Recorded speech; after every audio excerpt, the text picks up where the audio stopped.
ডিএমপির যে গত 24 ঘন্টায় আমাদের জননিরাপত্তা বিধানে দুই পালায় 441টি টহল টিম মোতায়েন ছিল। এর ভিতরে দিনে 259টি এবং রাত্রে 221টি। এর বাইরে ফুট পেট্রোল ছিল আপনার 212টি, পেট্রোল টিম ছিল 212টি, ফোর্ড পেট্রোল 20টি এবং হোন্ডা মোটর পেট্রোল টিম ছিল 27টি। এছাড়া বিভিন্ন গুরুত্বপূর্ণ এবং কৌশলগত স্থানে আমাদের 66টি চেকপোস্ট স্থাপন পরিচালনা করা হয়। গত 24 ঘন্টায় মহানগরের বিভিন্ন স্থানে সাঁড়াশি অভিযান পরিচালনা করে বিভিন্ন অপরাধে জড়িত মোট 186 জনকে গ্রেফতার করা হয়। গ্রেফতারকৃতদের মধ্যে রয়েছে ডাকাত, 5 জন চোর, 13 জন মাদক কারবারি, 2 জন প্রতারক এবং 12 জন বিভিন্ন পরোয়ানাভুক্ত অন্যান্য আসামি। অভিযানকালে 11টি মোবাইল ফোন, একটি বাস ও নগদ 13,180 টাকা উদ্ধার করা হয়। এছাড়া এই সময়ে 10,065 পিস ইয়াবা, 1 কেজি 40 গ্রাম গাঁজা, 74 বোতল ফেন্সিডিল এবং 1 গ্রাম হেরোইন উদ্ধার করা হয়। আপনারা জানেন মাদক এবং অন্যান্য যে অভ্যাসগত অপরাধী তাদের বিরুদ্ধে আমাদের যে নিয়মিত অভিযান সেটা অব্যাহত রয়েছে। থানা পুলিশের পাশাপাশি ঢাকা মহানগর গোয়েন্দা পুলিশ এক্ষেত্রে তাদের যে নিয়মিত অভিযান সেটা অব্যাহত রেখেছে এবং অনেকটা জোরদার করা হয়েছে। তার প্রেক্ষিতে গতকাল ডিবি ওয়ারির একটা টিম 123টি চোরাই মোবাইল সহ এই চক্রের 5 জন সদস্যকে গ্রেফতার করে। এবং আপনারা জানেন মোহাম্মদপুর এলাকায় কবজি কাটা আনোয়ার নামে একটা গ্রুপ রয়েছে, তারা বিভিন্ন অপরাধের সাথে সরাসরি জড়িত এবং এই অপরাধের যারা সদস্য তারা জনমনে আতঙ্ক সৃষ্টি করা থেকে আরম্ভ করে নানা সময় বিভিন্ন অপরাধ কার্যক্রমের সাথে জড়িত।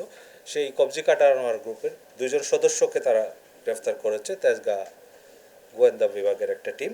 এই 2 জনের নাম হচ্ছে মোহাম্মদ নিশাত এবং মোহাম্মদ রাসেল ওরফে পেস্টিং রাসেল। এছাড়া আপনারা জানেন রাজধানীর গুলশানে সাবেক সংসদ সদস্যের বাসায় গিয়ে 50 লাখ টাকা চাঁদা দাবি মামলার একটা ঘটনায় 5 জন রিমান্ডে রয়েছে। তাদের একজনের বাসা থেকে 2,25,00,000 টাকার একটা চেক উদ্ধার করা হয়েছে এবং এই ঘটনার প্রেক্ষিতে পৃথক একটি মামলা কলাবাগান থানায় প্রক্রিয়াধীন রয়েছে। গত 6 মাসে আপনারা যে আমাদের যে অপরাধ সূচক সেগুলো যদি আমরা পর্যালোচনা করি, জানুয়ারি 2025 থেকে জুন 2025 পর্যন্ত এই সময়ে ঢাকা মহানগরের 50টা থানায় 33টি ডাকাতি, 248টি ছিনতাই, 121টি খুন এবং 1,068টি চুরির মামলা রেকর্ড করা হয়। এই হিসাবে যদি আমরা চিন্তা করি, গড়ে ঢাকা মহানগরীতে 20টির মতো খুনের ঘটনা সংঘটিত হয় প্রতি মাসে এবং এই সংখ্যা ডাকাতির ক্ষেত্রে গড়ে 5টির মতো ঘটনা সংঘটিত হয়। গত 6 মাসের যে অপরাধ সূচক সেটা বিশ্লেষণ করলে আমরা দেখতে পাই এই সময়ে গড়ে 46টির মতো ছিনতাই মামলা রেকর্ড করা হয়েছে। এবং আরেকটা বিষয় যেটা অনেকেই আপনারা হয়তো উদ্বিগ্ন, আমরা সেটা খুব গুরুত্ব দিয়ে দেখছি, আমাদের কাছে যখনই কোনো অভিযোগ আসে সেটা আমরা অবশ্যই মামলা হিসাবে রেকর্ড করি, সেটা হচ্ছে চাঁদাবাজি।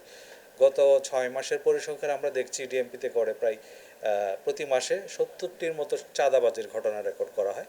এখানে চাঁদাবাজি শুধুমাত্র এককভাবে চাঁদাবাজি না, হয়তো অন্য কোনো মামলায় চাঁদাবাজির সেকশন থাকলে সেটাও কিন্তু চাঁদাবাজির মামলা হিসেবে আমরা ধরেছি। তো সার্বিকভাবে বলতে গেলে ডিএমপির বর্তমান যে আইনশৃঙ্খলা পরিস্থিতি সেটা আমরা স্থিতিশীল আছে বলে মনে করি। এর বাইরে আমরা যে আমাদের নিয়মিত পুলিশি কার্যক্রম সেটা অব্যাহত রেখেছি। আমাদের দুটো বিষয় রয়েছে, একটা হচ্ছে অপরাধ প্রতিরোধে যে প্রিভেন্টিভ যে কার্যক্রমগুলো সেগুলো, এবং যেসব ঘটনা ঘটে যাচ্ছে সেগুলো আমরা দ্রুত সময়ের ভিতরে রহস্য উদ্ঘাটন করে সেটা ডিটেকশনের কাজ। আপনারা জেনে আনন্দিত হবেন সাম্প্রতিক সময়ে যেসব চাঞ্চল্যকর ঘটনা ঘটেছে বেশিরভাগ ক্ষেত্রেই আমরা সেগুলো রহস্য উদ্ঘাটন করতে সক্ষম হয়েছি এবং যারা এইসব ঘটনার সাথে জড়িত ছিল তাদেরকে আইনের আওতায় নিয়ে আসতে সক্ষম হয়েছে। তার একটা অন্যতম উদাহরণ হচ্ছে সম্প্রতি রাজধানীর যে চাঞ্চল্যকর সোহাগ হত্যা মামলা। আপনারা জানেন ইতিমধ্যে এই ঘটনায় 12 জনকে গ্রেফতার করা হয়েছে এবং তার মধ্যে 9 জন স্বীকারোক্তিমূলক জবানবন্দি প্রদান করেছে। এই ক্ষেত্রে এজাহার নামীয় এবং এজাহার বহির্ভূত গুরুত্বপূর্ণ আসামি যারা রয়েছে তাদেরকে আমরা গ্রেফতার করেছি এবং আর যারা পলাতক রয়েছে তাদেরকেও গ্রেফতার প্রক্রিয়াধীন রয়েছে।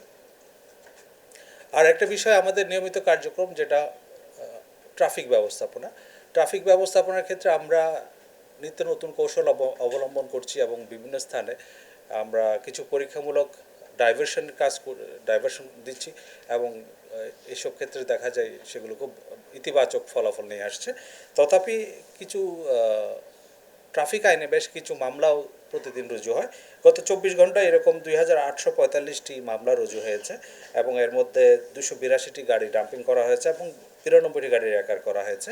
আমরা প্রত্যাশা করি নগরবাসী তারা সড়ক পরিবহন আইন মেনে চলবেন এবং নগরের যে ট্রাফিক শৃঙ্খলা সেটা মেনটেন করার জন্য পুলিশকে যথাযথভাবে সহায়তা করেন। আমরা ঢাকা মহানগরের পক্ষ থেকে নগরবাসীর সার্বিক নিরাপত্তা এবং নির্বিঘ্নে চলাচল নিশ্চিত করতে আমরা আন্তরিকতার সাথে কাজ করছি।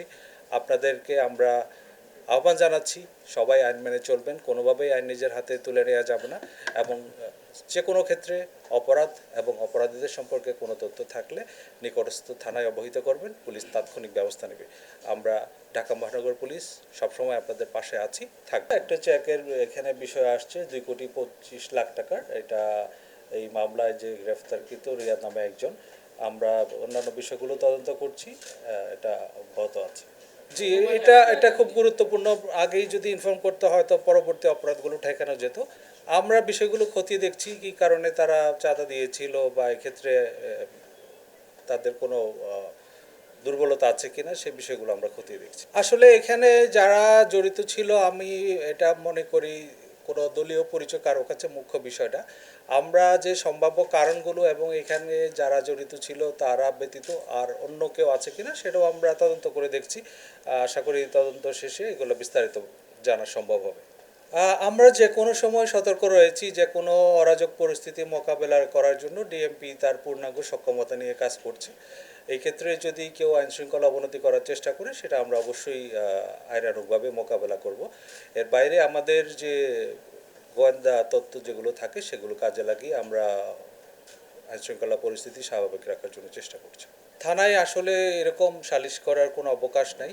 যদি কোনো মামলার বাদী অথবা বিবাদী তারা নিজেদের মধ্যে আপোষ মীমাংসা করে সেক্ষেত্রে তারা নিজেদের মতো করে করতে পারে। তবে এই ক্ষেত্রে আপনি যেটা বললেন দেন দরবার বা তদবির, এইগুলা থানায় বসে কোনো নাম দিয়ে করার কোনো অবকাশ নেই। এই ক্ষেত্রে কোনো সুস্পষ্ট অভিযোগ পেলে আমরা অবশ্যই প্রয়োজনীয় ব্যবস্থা গ্রহণ করব।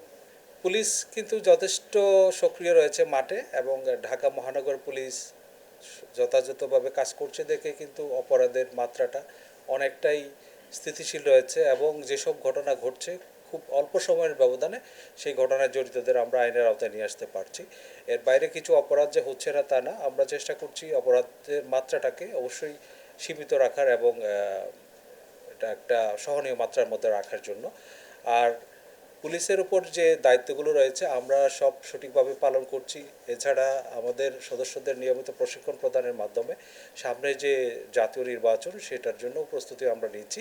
সার্বিকভাবে বলতে পারি আমরা আমাদের উপর যে অর্পিত দায়িত্ব সেটা পালন করছি এবং আমাদের সদস্যরা যথেষ্ট দৃঢ় মনোবল নিয়ে তাদের উপর অর্পিত দায়িত্ব পালন করে যাচ্ছে।